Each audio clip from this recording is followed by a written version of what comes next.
அம்மா கை கால்லாம் என்னமோ செக் பண்ணிட்டே நாங்க ரொம்ப நேரமா. என்னடா செக் பண்றாங்கன்னு பார்த்தா ரத்தம் போச்சு மாட்டிக்கிட்டோம்டா தம்பி டேய்.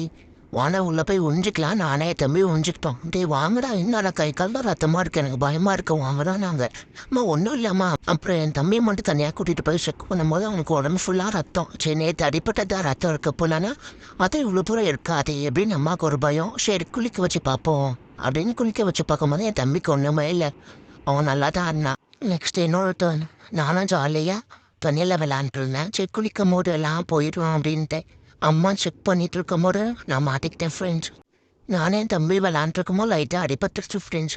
எனக்கு வலிச்சாலும் நான் கத்தவே இல்லை. அவன் குழந்த ஃப்ரெண்ட்ஸ் அவன் மாட்டிக்கூடாதுல. அதனால தான் நான் எதுவுமே சொல்லவே இல்லை. ரத்தம் வந்ததை பற்றி அம்மா கண்டுபிடிச்சிட்டாங்க. அம்மாவுக்கு தெரிஞ்சிச்சுன்னா என் தம்பி என் கூட விளையாட்டுக்கு விடவே மாட்டாங்க. அவன் உனக்கு அடிக்கிறானே தனியாகவே வச்சுப்பாங்க. அவன் கூட விளையாடாமல் எனக்கு ரொம்ப கஷ்டமாக இருக்கும். அதனால தான் நான் சொல்லவே இல்லை ஃப்ரெண்ட்ஸ்.